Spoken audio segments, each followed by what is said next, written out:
สบายดีพ่อแม่พี่น้องวันนี้พบกันคือเก่าอีกแล้วที่ส่งสเปนลิสตลาเนาะวันนี้ครับก็ได้พากันลงมาโรงเรียนวันนี้มีกองแจกกองแกมอีกแล้วพ่อแม่พี่น้องเอื้อยเพิ่นก็ไปตลาดรักษาเมื่อเช้าเนี่ยเนาะไปซื้อ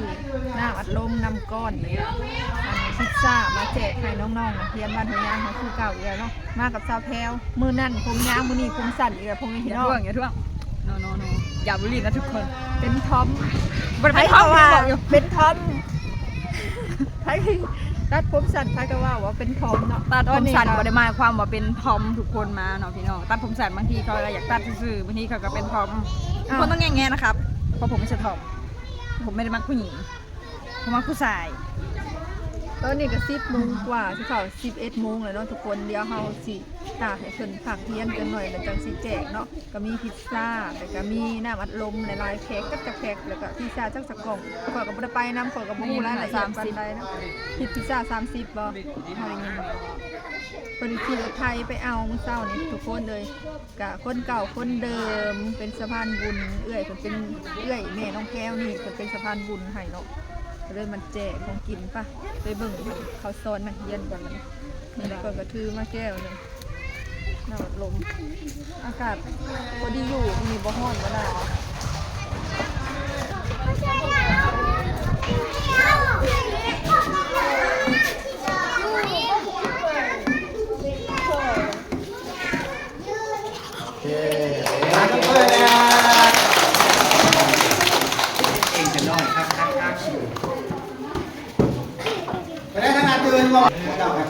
จับโปยังอยู่โปเลย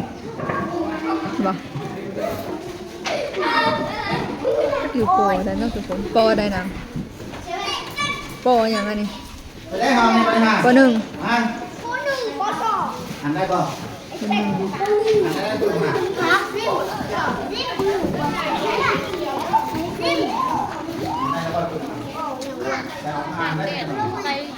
ลายเถื่อแล้ว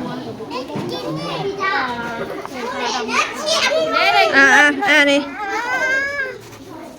กินแล้วมาเด้อโบมันกินเบิร์ดเด้อเย็นออกมาแล้วนะใหญ่น้ำอัดลมพิซซ่าเดี๋ยวแม่ยินให้เราที่นี่แบบ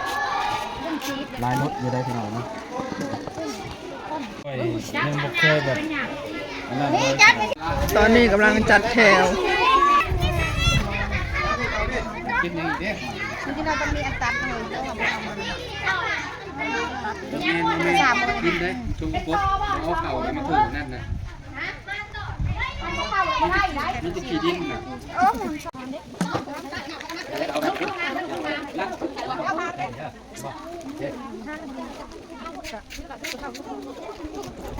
เอามามาเอาไปมือแขนเลยนั่งครับเอาได้นั่งเลยเด้อนั่งเลยเด้อนั่งเลยเด้อนั่งเลยเด้อนั่งเลยเด้อนั่งเลยเด้อนั่งเลยเด้อเอานั่งเด้อนั่งเด้อเอากินดีอ่ะ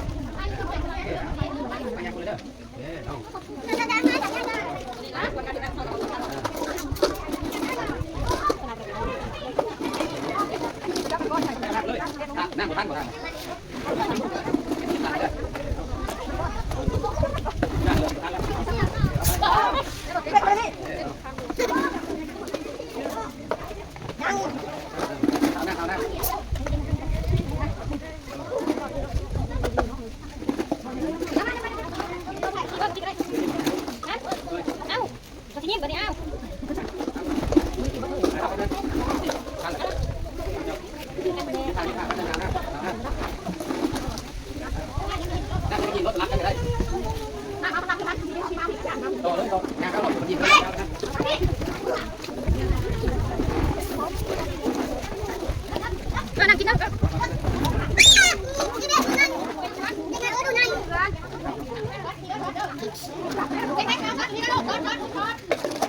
ซอ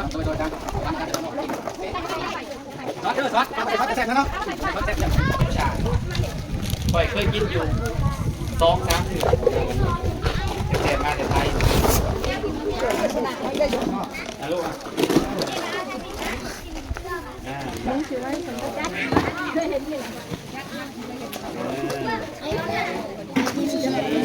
กุ้งหม้อตัวกลับเล่นกุ้งโคบัดใหญ่เลยได้แล้วบ่อีกหนึ่งบ่ชิ้นหนึ่ง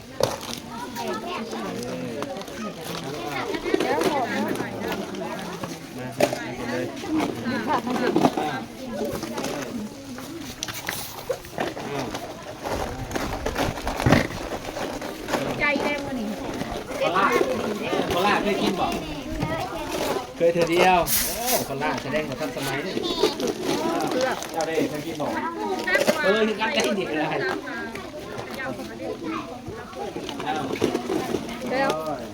หน้ามันเป็นฟอง ค ลาน ย เคยเพราะว่าบางทีเนี่ยพ่อแม่จะไปทานเนี่ย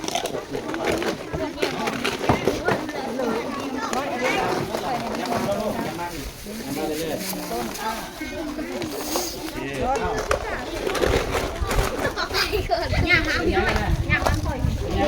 ๆดินแต่ตัวเองเต็มมาเลยมาเนี่ย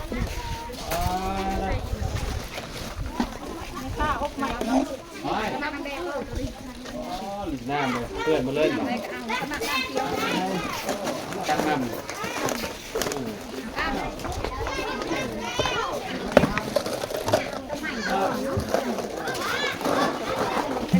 ดีเลยกินข้าวเที่ยงพี่น้องเอ้ยแม่ไม่ต้องกินข้าวเลย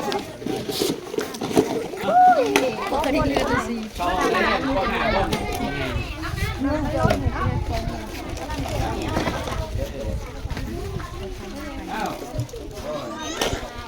เนื้ออยู่ ถูกว่าแก้วนี่เบิ่งแก้ว อาจารย์ยันคนคนได้แก้วเด้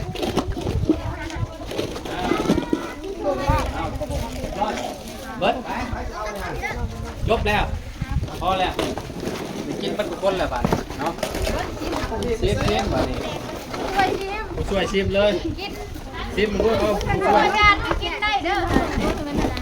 กินอาจารย์อยู่ใช้อาจารย์น่ะมาชิมมึงรู้พิซซ่าน่ะชิมเบิ้งเป็นยังไงรสชาติกล้ามาแต่ไทยมาเล่น มันเป็นง่ายๆเนาะ นี่อาบน้ำไปขับมาแต่ไทยเลยนะ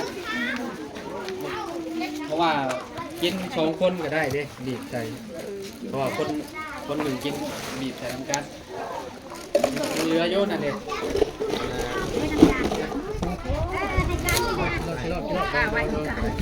ลงมือเลยนะคุณต้ามากินเลยเด้อ เปิดแกงหน้ามันเฮี้ยนก่อนยัดเฮี้ยนแค่พิซซ่า แกนกินข้าวป่ะไปลูกไปมาวิ่งไปดิลูกทานมาเคียนมันก่อนไปลูกนางกินรถนางกินเลยกินแล้วไปกินมากได้แซ่บป่ะแซ่บ ที่สุดใจแน่นะมันให้เขาไปขายถึงบ้านแต่ แซ่บป่ะนี่เอาตั้งแต่มาแซ่บ น้ำเปิดไปทางไหนหูน้อยมาไปลูก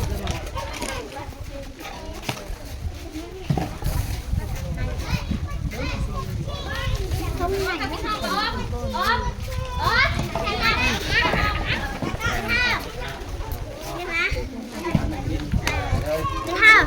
มิวกี้เขาจะอยู่เด้อ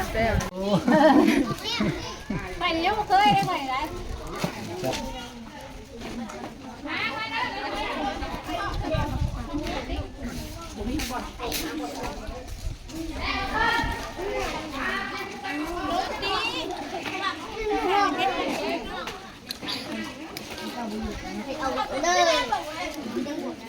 แต่ละคน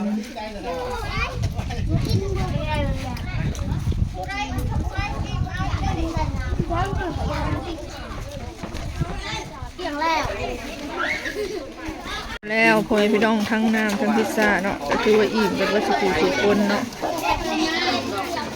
พิซซ่าเป็นแบบไรเพราะว่าส่วนใหญ่เป็นอาหารโบราณเขาล้าง เติมจนเบิดโอเค แล้วก็แป้ง สุดๆเลย น้ำก้อน เอามา มีคนเอามาขวดไปใส่หน้าเย้ได้ แล้วโอเคพี่น้อง มอบกันเนาะขอบใจทางผู้ใหญ่นั่นแหละเอ้เอากะขอบใจผู้ใหญ่มาเด้อที่ซื้อพิซซ่าให้น้องพี่เด้อ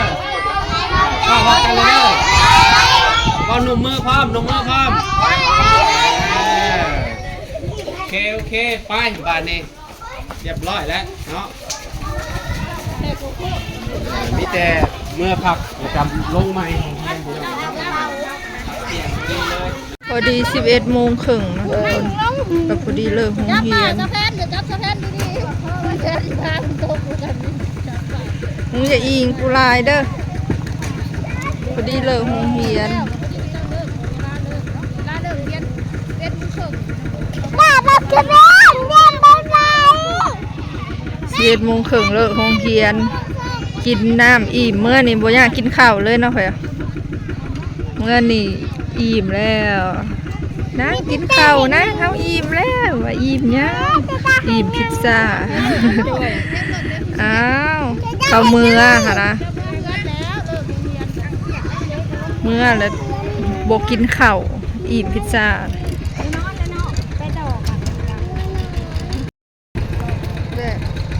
ยูกิกอดคอขักแท้ๆพาตกอยู่แล้วอีหมูพาตกนะ อย่ามาเครียด โอ้ยยันตกเด้ จะพอด ไก่จับเด้เบิ่งเด้กี่นี่มันกอดคอมันอิงหมูนี่เห็นบ่นี่อิงกัน